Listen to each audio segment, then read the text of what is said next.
पहाड़ी प्रदेश हिमाचल में पहाड़ी प्रदेश मानसून की बरसात इस बार बहुत भारी नुकसान हुआ है। राजधानी शिमला भी भारी नुकसान से नहीं बच पाई और जगह जगह भूस्खलन से पेड़ गिरने से शिमला को ही 2000 करोड़ से ज़्यादा का नुकसान हो चुका है, जबकि 24 जून से लेकर अब तक 88 लोगों की मौत हो गई है। बरसात में 2864 पक्के मकान जबकि 1721 कच्चे मकान क्षतिग्रस्त हो गए हैं। शिमला में दिशा की बैठक में यह आंकड़ा सामने आया है। बैठक की अध्यक्षता सांसद भाजपा शिमला सुरेश कश्यप ने की। सुरेश कश्यप ने बताया कि इस बरसात में उनके संसदीय क्षेत्र शिमला का कोई भी विधानसभा क्षेत्र बरसात की मार से नहीं बच पाया है। हिमाचल के सभी सांसद बरसात के नुकसान की भरपाई के लिए कार्य कर रहे हैं। केंद्र से हिमाचल को 1200 करोड़ की मदद मिल चुकी है। अब हिमाचल सरकार को प्रभावित लोगों की मदद करनी है, जो अभी तक नहीं मिल पाई। भाजपा के पूर्व प्रदेश अध्यक्ष एवं सांसद सुरेश कश्यप ने कहा कि मंडी की सांसद प्रतिभा सिंह का पत्र प्राप्त हुआ है। वह उनको बताना चाहेंगे कि पत्र लिखने से कुछ नहीं होगा। वह मंडी की सांसद भी हैं और कांग्रेस पार्टी की प्रदेश की अध्यक्षा भी हैं। उनका स्वयं प्रधानमंत्री नरेंद्र मोदी से मिलना चाहिए। इस आपदा की घड़ी में वैसे भी केंद्र सरकार ने किसी भी प्रकार की कमी नहीं रखी और केंद्र सरकार ने हिमाचल को आपदा के लिए 1200 करोड़ से अधिक की राशि उपलब्ध करवाई है। आपदा प्रभावित लोगों को 6000 से ज़्यादा घर उपलब्ध करवाए हैं और प्रधानमंत्री ग्राम सड़क योजना के अंतर्गत 2643 करोड़ की राशि स्वीकृत की है। शायद कांग्रेस नेताओं को यह दिखता नहीं है। अब काम तो कांग्रेस सरकार को करना है, केंद्र तो सहायता प्रदान कर सकती है। ऐसे ही रोडू में 221 करोड़ रुपया, 221.79 करोड़ रुपया और रामपुर में 123 करोड़ रुपया, अर्थात बहुत भारी राशि मेरे संसदीय क्षेत्र में जो है 176 प्रोजेक्ट्स PMGSY 3 बैच 3 में स्वीकृत किए गए हैं और हिमाचल प्रदेश के 254 प्रोजेक्ट्स हैं, जिसमें 2643 करोड़, लगभग 2700 करोड़ रुपया उसके लिए स्वीकृत किया गया है। मैं समझता हूँ जो हमारी सड़कें अभी या पुल जो हैं भारी बारिश के कारण तबाह हो गए थे, 400 करोड़ रुपया CRF के माध्यम से जब नितिन गडकरी जी कुल्लू मनाली आए थे, उन्होंने हिमाचल प्रदेश के लिए स्वीकृत किया है। मैं समझता हूं अगर हम देखें तो केंद्र की ओर से भरपूर मदद हो रही है। प्रधानमंत्री आवास योजना कहते थे, इस बार हिमाचल प्रदेश को 11,000 हाउसेज मिले हैं, जिसमें 6,000 अतिरिक्त हाउसेज केवल और केवल आपदा को देकर दिए गए हैं। जैसा कि यहाँ 2664 हाउसेज के करीब लॉस बताया गया, तो मैं समझता हूँ शिमला जिला को भी एक बहुत बड़ी राहत केंद्र के द्वारा इस माध्यम से दी गई है। अभी 1164 करोड़ रुपया, लगभग 1165 करोड़ रुपया इंडस्ट्रियल डेवलपमेंट स्कीम के तहत जो इंडस्ट्री से रिलेटेड जो देनदारियाँ हैं उसको लेकर हिमाचल प्रदेश को और उत्तराखंड के लिए स्वीकृत किया गया है। अर्थात केंद्र की ओर से भरपूर मदद हिमाचल प्रदेश को की जा रही है। अब मैं समझता हूं कार्य करने की आवश्यकता प्रदेश सरकार को है। प्रदेश सरकार को तेज गति से काम करना पड़ेगा, क्योंकि हिमाचल प्रदेश में बहुत भारी लॉस हुआ है और मैं समझता हूं कि लोगों को इस समय बहुत मदद की दरकार है। मैंने अपने संसदीय क्षेत्र का कोना कोना जहाँ पर भी इस प्रकार की त्रासदी के कारण नुकसान हुआ था, हर जगह मेरा जाना हुआ और हमने देखा है कि लोगों को जो राहत मिलनी चाहिए उसमें कहीं मैंने देखा है कि बहुत सारे लोग ऐसे हैं जिनकी ये कंप्लेंट्स थी कि हमको प्रॉपरली राहत राशि नहीं मिली है। बहुत सारे लोगों के घरों में क्रैक आ गए। पटवारी जी जाते हैं, पटवारी जी कहते हैं आपका घर तो गिरा नहीं, जब गिरेगा उसके बाद हम देखेंगे। जो घर गिरने के कगार पर है, जिसका घर जो है, जिसके घर में क्रैक्स बुरी तरह आ गए, लोग जो है छप्परों में रह रहे हैं या टिन के शेड में रह रहे हैं या दूसरे के घरों में शरण ले रहे हैं, उन लोगों के घरों को भी जो है उसका भी आकलन किया जाना चाहिए और उनको भी फौरी राहत मिलनी चाहिए। कुछ लोग ऐसे हैं जिनको मात्र एक तरपाल दे दिया और उसके बाद कह दिया आपके केसेस बनेंगे, और तरपाल के लिए भी ये कहा गया, मैं अर्की विधानसभा क्षेत्र में था, वहाँ लोगों ने बताया कि ऐसा हमको आदेश हुआ कि 3 महीने बाद ये तरपाल भी वापस आपको जो है, तरपाल तो क्या, वो जो प्लास्टिक की शीट दी है उसको भी आपको वापस करना पड़ेगा। मैं समझता हूँ ऐसा ठीक नहीं है और राहत राशि में भी किसी प्रकार की राजनीति नहीं होनी चाहिए, क्योंकि आपदा किसी को पूछ कर नहीं आई, कोई पार्टी को पूछ कर नहीं है कि कौन से दल का है या कौन सी जाति का है, कौन से धर्म का है। सभी लोगों को राहत राशि मिलनी चाहिए और सरकार को रेस्टोरेशन के काम में जो है गति लानी चाहिए, ऐसा मेरा मानना है।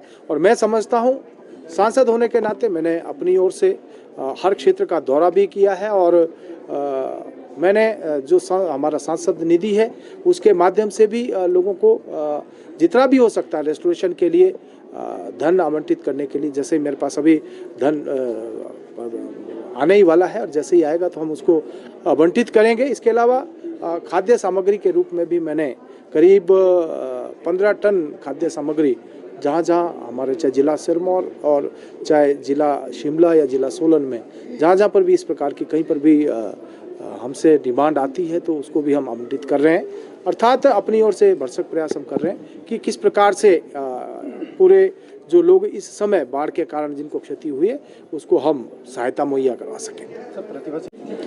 आज हमारी दिशा की बैठक है और इसमें जो हमारी सेंटर स्पॉन्सर्ड स्कीम्स हैं उसको लेकर डिस्कशन किया जाता है। हमारे जो PMJSY की सड़कें हैं, जल शक्ति विभाग का है, electricity department, agriculture, animal husbandry और स्मार्ट सिटी, ऐसा करके जो विभिन्न डिपार्टमेंट्स हैं उसकी जो प्रोग्रेस पिछले क्वार्टर में हुई है उसको लेकर डिस्कस किया जाता है। लेकिन आज हमने सबसे पहले जो भारी बारिश के कारण नुकसान हुआ है उसको लेकर भी डिस्कशन किया और जिला शिमला में बहुत भारी नुकसान हुआ है जिसमें कि जो अभी यहाँ प्रेजेंटेशन दी गई है 51 लोगों की मृत्यु जो है इस भारी बारिश के कारण हुई है। और शिमला में जो बारिश भी इस बार पिछले सारे जो रिकॉर्ड थे उनको ध्वस्त कर दिया। जो आंकड़ा यहाँ पर आया है उसके हिसाब से टोटल जो है 2864 पक्का मकान जिला शिमला में क्षतिग्रस्त हुए हैं और 1721 कच्चे हाउसेस की जानकारी यहाँ पर दी गई है। ऐसे ही 134 शॉप्स और 695 काऊ शेड्स क्षतिग्रस्त हुए हैं। अर्थात बहुत भारी नुकसान इस बार भारी बारिश के कारण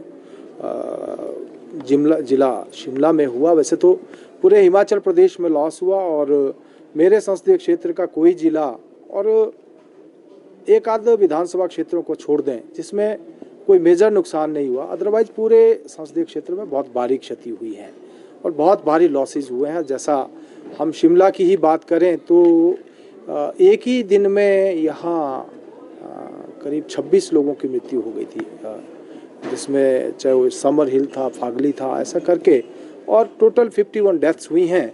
और ऐसे ही बहुत सारे लोगों के घर, बहुत सारे लोगों की गौशालाएँ और कुछ का तो परमानेंट मतलब टोटल लॉस हो गया। कुछ के घरों में क्रैक्स आए थे, लेकिन अब जैसे ही बारिश कुछ कम हुई और थोड़ी धूप लगी उसके बाद ये जो आंकड़ा अभी मैंने आपको बताया जो यहाँ दिया गया है, मैं समझता हूँ इससे भी ज़्यादा लॉसेस हुए हैं, क्योंकि बहुत सारे लोगों के घरों में पहले दरारें आई थी, अब जैसे धूप लगा है तो उसके बाद वो क्रैक्स बढ़ गए हैं और लोगों को रहना जो है अभी भी मुश्किल हो गया है।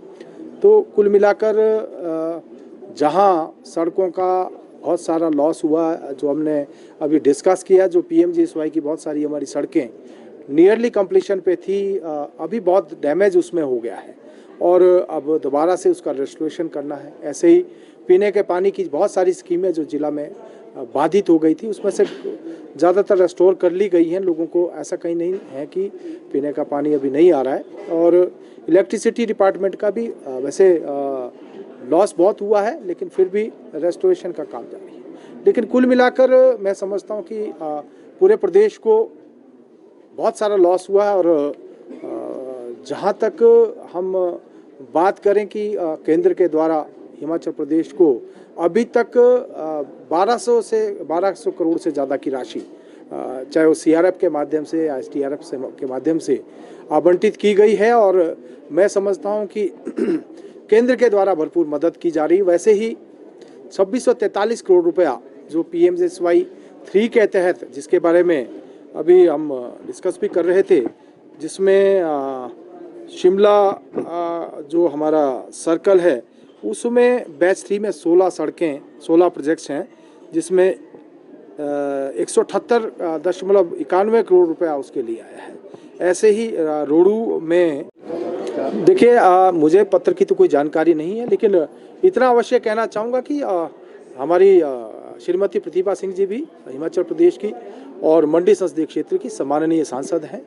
पत्र लिखने से काम नहीं चलने वाला है। पत्र लिखने से मैं समझता हूँ हमारे जितने भी भाजपा के सांसद हैं, चाहे अनुराग ठाकुर जी हैं, चाहे मैं स्वयं हूँ, या फिर किशन कपूर जी लोकसभा सांसद, या हमारे राज्यसभा के सांसद, चाहे वो सामान्य राष्ट्रीय अध्यक्ष जगत प्रकाश नड्डा जी हैं, चाहे माननीय डॉक्टर सिकंदर जी हैं, या श्रीमती सुश्री इंदु गोस्वामी जी हैं, निरंतर जो है अपनी ओर से भरसक सहायता कर रहे हैं। जितनी भी MP लैड मिला है उसको प्रदेश के लोगों की सहायता के लिए जो है अपनी ओर से भरसक मदद कर रहे हैं। लेकिन प्रतिभा सिंह जी को, वो भी सांसद हैं और प्रदेश की अध्यक्ष हैं कांग्रेस पार्टी के, उनको अगर जैसा आप खत हमको लिख रहे हैं, स्वयं भी उनको प्रधानमंत्री जी से बात करनी चाहिए, उनको भी मिलना चाहिए। लेकिन हम देख रहे हैं कि आज मंडी में क्या हो रहा है, जो मंडी में SPU है उसको बंद किया जा रहा है, किस प्रकार से उसका जो है उसके जो संबंध कॉलेजेस थे उसकी संख्या घटा दी गई है, और जिस प्रकार से वहाँ के जो क्षेत्र के लोग, उनकी आवाज़ बार बार पिछले दिनों भी हम देख रहे थे कि वहाँ के लोग कह रहे थे कि सांसद जी का इस आपदा के समय में, अब तो मैं 1-2 दिन से तो देख रहा हूँ, लेकिन ऐसा लोगों का कहना था कि सांसद जी आज आपदा के समय में हमारे बीच में नहीं है। तो मैं समझता हूँ कि बयानबाजी करना और केवल सांसदों को खत लिखना, मैं समझता हूँ इससे काम नहीं चलने वाला है। उनको अपने क्षेत्र के ऊपर ध्यान देना चाहिए, उनको भी लोगों की समस्याओं को देखते हुए, और जो है उनको, क्योंकि वो तो कांग्रेस की प्रदेश अध्यक्ष भी हैं, उनको माननीय प्रधानमंत्री जी से मिलना चाहिए और गृह मंत्री जी से मिलना चाहिए। उनको भी अपने क्षेत्र की बात करनी चाहिए, केवल पत्र लिखने से कुछ होने वाला नहीं।